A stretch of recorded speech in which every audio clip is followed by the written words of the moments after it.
السلام علیکم ناظرین، آپ دیکھ رہے ہیں سخن لائیو اور میں ہوں وقاص عزیز۔ آج میں جن سینئر کے ساتھ آپ کی ملاقات کروانے جا رہا ہوں، آپ حلقہ ارباب ذوق اسلام آباد کے سیکٹری ہیں اور بڑے ہی منفرد اور یونیک قسم کے پروگرامز آپ نے کروائے۔ اس کے علاوہ ہمارے ان سینئرز میں سے ہیں جن کی انگلی پکڑ کر میں نے چلنا سیکھا، میں نے لکھنا سیکھا۔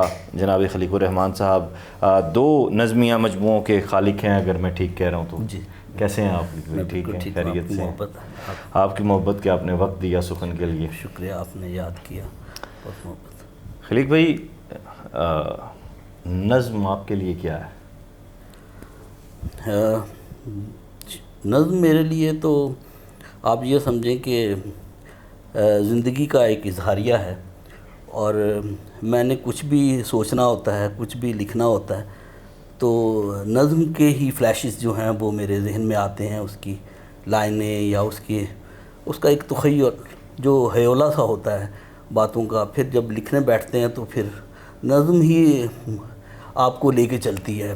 آپ کو یہ معلوم نہیں ہوتا کہ آپ کا آخری سرا کون سا ہے اور وہ آپ کے ساتھ کیا کرنے جا رہی ہے، اور یہ بھی معلوم نہیں ہوتا کہ اس کا انت کیا ہے، لیکن لکھتے ہوئے یعنی آپ کے لیے کائنات نظم ہے؟ جی، پوری زندگی مجھے اپنی جو زندگی ہے وہ اگر میں لکھنے کے حوالے سے بات کروں تو نظم کے علاوہ مجھے کوئی اور چیز نہیں۔ واہ واہ! اچھا، آپ کی نظم کا جو آہنگ ہے اور جو اس میں کانٹینٹ ہے، جس میں جو چیز لیڈ کرتی مجھے دکھائی دی ہے، if I'm not wrong، وہ ایک خاص قسم کا رومانوی عنصر ہے جو آپ کے ہاں بڑا ہمیں دکھائی دیتا ہے، اور پھر بڑا مترنم بہور کا بھی سلسلہ ہے، موسیقی سے بھی بہت گہرا شغف آپ کا۔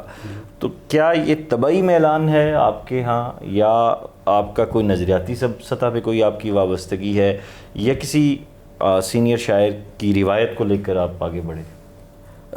نہیں، وقاص کبھی ایسا نہیں ہوا ہے، بالکل آپ نے یہ ٹھیک کہا، طبعی رجحان ہے، اور کیونکہ مجھے موسیقی سے بے حد لگاؤ ہے، بے حد اس کا مجھے شوق ہے، اور میں جب اپنی جو بہور ہیں جن میں وہ میٹرز جن میں میں شعر کہتا ہوں، نظم کہتا ہوں، بڑی مترنم بہور ہے۔ ہاں جی، وہ خود بخود اس کو طے کرتی ہے، میری نظم کی پہلی سطر کو وہ خود ہی طے کرتی ہیں۔ تو ظاہر ہے آپ نے ایک ہی بحر میں تو نہیں لکھنا ہوتا، ہر دفعہ ہر بار جو ہے وہ جو بحر ہے میٹر وہ چینج ہو جاتا ہے، لیکن خود بخود وہ بحریں ایسی کریٹ ہو جاتی ہیں جو کہ مجھے لوگوں نے بتایا کہ آپ کی نظموں میں مطلب کافی موسیقیت ہے، ورنہ یہ ایک طبعی رجحان تھا۔ صحیح۔ اچھا سر، میں جی آپ معاصر نظم کے حوالے سے ایک سوال کرنا چاہوں گا کہ نثری نظم ہے، اس کو تو قبول عام نہیں حاصل ہوا، لیکن اب کچھ سینئرز نے بھی اور یار لوگوں نے بھی یہ کوشش شروع کی ہے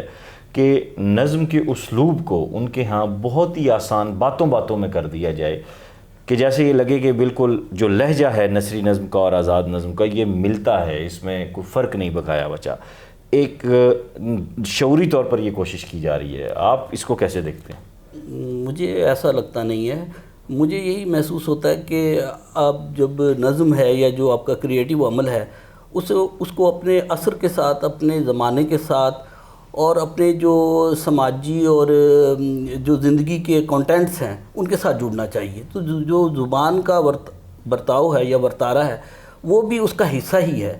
تو جب اب آپ دیکھیں کہ اردو سے لوگ دور ہو چکے ہیں، بہت جو نئی نسل ہے وہ تو اردو سے بہت دور ہے، تو آپ جب ان کے ساتھ ایسی لفظیات، ایسی اصطلاحیں استعمال کریں گے جو کہ ان کی سمجھ میں نہیں آتی، تو اسی وجہ سے جو لکھنے والے ہیں وہ کوشش کرتے ہیں۔ آپ دیکھیں کہ آغا صاحب نے ابھی ریسنٹلی ہم نے جو پروگرام کیا اس میں ناصر عباس نیر صاحب نے بڑی تفصیل سے آغا صاحب کے حوالے سے باتیں کی، وہ بھی پچھلی 3 یا 4 دہائیوں پہلے انہوں نے اس کا ذکر کیا تھا، اور ان کی کوشش بھی ہوتی تھی، اور ان کا کہنا بھی یہ تھا کہ زبان کو اپنے عہد کے ساتھ جڑنا چاہیے، اور اس کو اپنی ماضی اور اس کے ساتھ جو ہمارے زمینی رشتے ہیں، جو زبان کے ہیں وہ بھی زمینی رشتے ہیں، تو ہمیں اس کے ساتھ جڑنا چاہیے، اور اپنی زبان جو کہ ہم روزمرہ میں استعمال کرتے ہیں اس ایک آرٹ کی سطح پر ایک نفاست کے ساتھ آپ اس کو پیش کریں۔ بالکل عام بول چال کی زبان نہیں ہونی چاہیے، کیونکہ لٹریچر کی زبان ظاہر ہے اس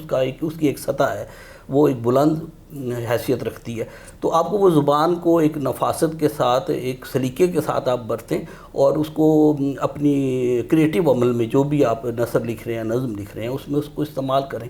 تو اگر کچھ لوگ اس کو کر رہے ہیں تو ان کو اس طرح میں نہیں سمجھتا، میں نہ ان کے بارے میں جانتا ہوں. میں صرف یہ دیکھتا ہوں کہ جو ہمارے دوست ہیں یا جو ہمارے ہم اثر ہیں، وہ جب اس طرح کی زبان لکھتے ہیں جو کہ آج کی زبان ہے اور جو آئندہ زمانے کی زبان ہے، وہ اسے زبان کی سطح پہ اگر دیکھا جائے تو راشد سے زیادہ آسانی تو کسی کے پاس نہیں ہے نظم نگاروں کے ہاں. اگر دیکھا جائے میرا جی کی بات کی جاتی ہے، لیکن دیکھیں جہاں ذات نیچے گلی میں تیرے در کے آگے یہ میں سوختہ سر حسن کو، بالکل سامنے سے وہ آپ لے کر چلتے ہیں، لیکن وہ آپ کے ایک ریدم کے ساتھ ہیں.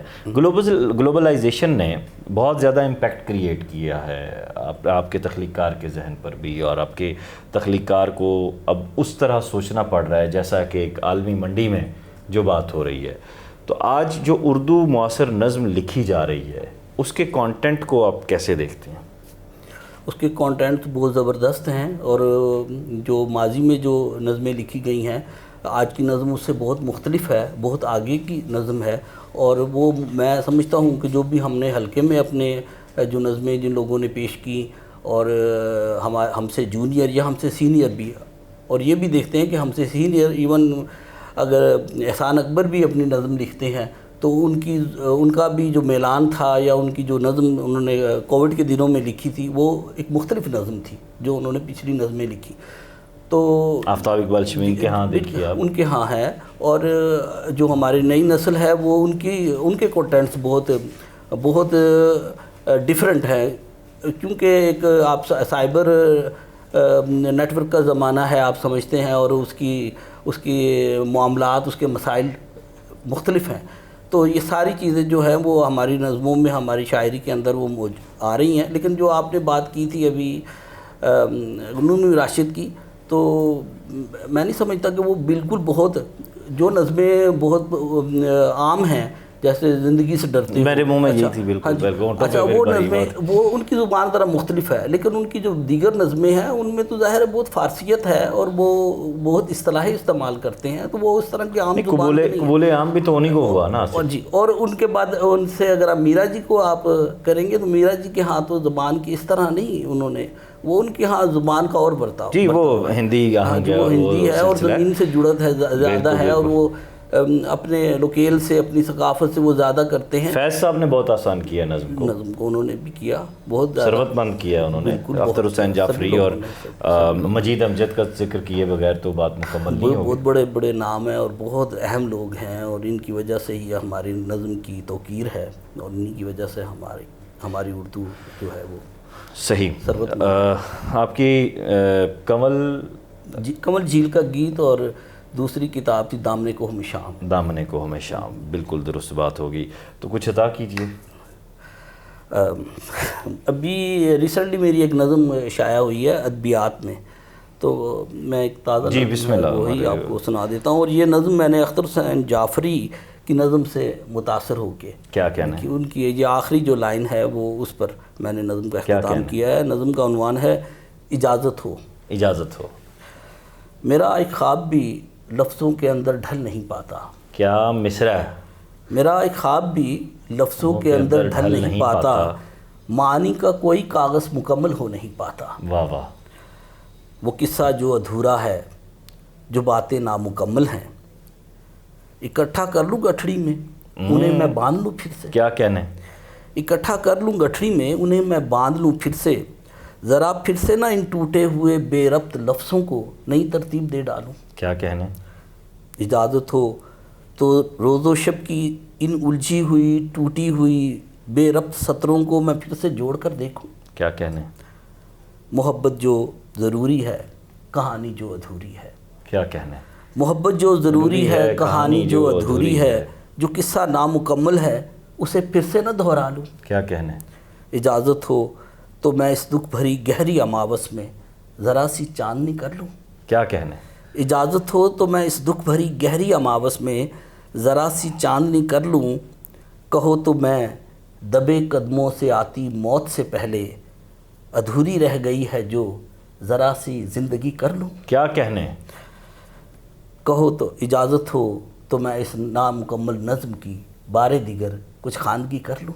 کیا کہنے ہیں، کیا کہنے، شکریہ. کیا کہنا ہے. بڑا ہی معصوم شگفتہ لہجہ، بالکل ایسا جو آپ کے اندر اترتا ہے. کوئی بڑا فلسفہ نہیں ہے، زندگی کی بات ہے. اور خلیق بھائی سے ہم نے زندگی کرنا سیکھا ہے اور سیکھ رہے ہیں. آپ کی بہت محبت خلیق بھائی کہ آپ نے وقت دیا، اور ایک بہت شارٹ نوٹس پہ یہ حاضری بہت ضروری تھی، اور بہت دنوں سے اس کی کمی بھی محسوس کر رہے تھے ہم. منشا صاحب کی کل آپ بھی تھی جو آئی ہے، اس کی آخر میں جاتے جاتے بہت مبارک ہو آپ کو. شکریہ. اور دوست اگر وہ لینا چاہیں تو دوست پبلیکیشن نے دوست پبلیکیشن نے چھاپی ہے، اور میں نے اس میں ذکر کیا ہے پیش لفظ میں اس کتاب کو شائع ہونے میں ایک کم از کم ان کی وفات کے 10 سال بعد یہ شائع ہوئی. جی بالکل. تو بہت زیادہ محنت کرنا پڑی، چیزوں کو ڈھونڈنا پڑا، اور ان کی وہ جو نامکمل چیزیں رہ گئی تھیں انہی کی تحریروں سے اسے مکمل کیا، اور انہوں نے اسے بہت شاندار طریقے سے چھاپا. اور آج ہی ہمارے ایک دوست جنہوں نے اس کتاب کو پڑھا اور پڑھ کر مجھے اس کی رسید دی، یعنی انہوں نے بتایا کہ یہ، میں سمجھتا ہوں کہ انہوں نے یہ کہا کہ یہ کتاب آنا بہت ضروری تھی. اس میں اسلام آباد کی پوری تاریخ ہے، اس میں اسلام آباد کی ادبی تاریخ، ادبی جو منظرنامہ ہے اس کی پوری تاریخ ہے. پھر منشا یاد صاحب کی اپنی پوری زندگی اور ان کا فلسفہ جو سخن تھا، اور افسانے کے جو ان کا نقطہ نظر تھا وہ بھی اس کے اندر موجود ہے. ان کی زندگی کے بہت اسپیکٹس ہے، اور وہ لوگ جو وہ کردار جو اس پورے سینیریو میں پچھلے 50 سالوں میں یہاں پر راولپنڈی اسلام آباد میں سامنے آئے، ان کی ابتدائی زندگیوں کے مراحل اس کے اندر انہوں نے پیش کی اپنے دوستوں کے. بہت ہی بھرپور ہے، مزہ آئے گا پڑھ کر انشاءاللہ تعالی. اور اس کتاب کا نام بزم جہاں افسانہ ہے. واہ واہ واہ واہ واہ، بزم جہاں افسانہ ہے. میں دیکھنے والوں سے گزارش کروں گا کہ زیادہ سے زیادہ اس لنک کو شیئر کریں. اور بزم جہاں افسانہ ہے دوست پبلیکیشن نے چھاپی ہے، خریدیے، پڑھیے. منشا صاحب سے جو لوگ محبت کرتے ہیں وہ یقیناً اس کتاب کو اپنے لیے ایک تحفہ سمجھیں گے، اور یقیناً جب یہ تحفہ اس کے جو متعلقہ لوگ ہیں ان کے ہاتھوں میں پہنچے گا تو منشا صاحب کی روح آسمانوں سے مسکراتے ہوئے دیکھے گی. اپنا خیال رکھیے گا. خدا حافظ.